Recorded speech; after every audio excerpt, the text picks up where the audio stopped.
Mangtani 12 panel day में हमारे 3 number ओटी मैं सिंधी में बात करता हूँ। 3 नंबर ओटी में जेके भी सिंधी भावर भेनर एंड बुज़ुर्ग महिरबानी करे इन दफ़े असांखे खटायो। तव्हांजो कमु कंदासीं, तव्हांखे दिमाग़ में ईअं न लॻणु खपे त असांजो कमु न थींदो, बिल्कुलु कमु थींदो। इन में अभिषेक पालवे, नाना पवार जी वाइफ, चाटे जी बाजई सब गॾु आहिनि।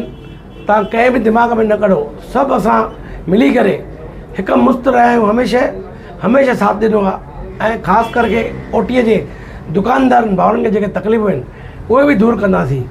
मूंखे ख़बर आहे तव्हांखे जाम तकलीफ़ूं आहिनि, तव्हां साम्हूं नथा अचो, तव्हांखे ॾाढी प्रॉब्लम्स आहिनि, पर असां तव्हांजी दूरि कंदासीं। ख़ाली हिकु दफ़ो सच खे साथ ॾियो, सिर्फ़ु सच खे। मुंहिंजी वेनिती आहे पूरे सबसे ओटी के फॉलो लाइन हो, अशोक नगर हो, गणेश नगर हो, और भी जो भी है, संतोष नगर हो, शिवाजी नगर हो, अयोध्या नगर हो, 24 सेक्शन हो, सिंधी भाई हो, जो भी व्यापारी हो, सबसे विनती है कि एक बार हमको आप उम्मीदवार बनाइए, हम आपका सबका काम करेंगे।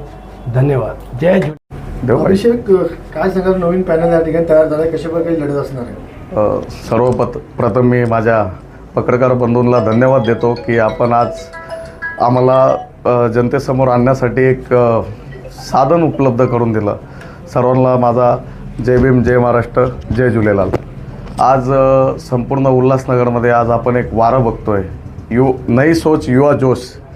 त्याच याच्यावर राष्ट्रवादी काँग्रेस पार्टी या पक्षाने पॅनल 12मध्ये मी ॲडव्होकेट अभिषेक पालवे मी असेल, तसंच प्रभाग क्रमांक 12मध्ये मध्ये पंचशिला नाना पवार या आमच्या ताई असतील, ज्या आपल्याला माहिती आहे संपूर्ण उल्हासनगरमध्ये माजी उपमहापौर म्हणून त्यांनी काम केलेलं आहे। एक अनुभवी नेत्या आमच्यासोबत दिल्यात। तसेच मध्ये मी स्वतः ओबीसीमधून उमेदवारी लढवतो आहे। मध्ये मंगलाताई गायकवाड ह्या पक्षाच्या अधिकृत उमेदवार आहेत, ज्या एक यंग आणि ॲक्टिव्ह डॅशिंग अशी त्यांची पर्सनॅलिटी आहे। समाजामध्ये त्यांचे सम्राट अशोकनगरसारखा परिसर असेल त्या ठिकाणी त्यांचा खूप सारा असा बोलबाला आहे की त्यांनी प्रत्येक वेळेस समाजासाठी गेलेले आहेत आणि एक चांगलं नाव आहे की समाजामध्ये अशा आम्हाला महिलांची गरज आहे।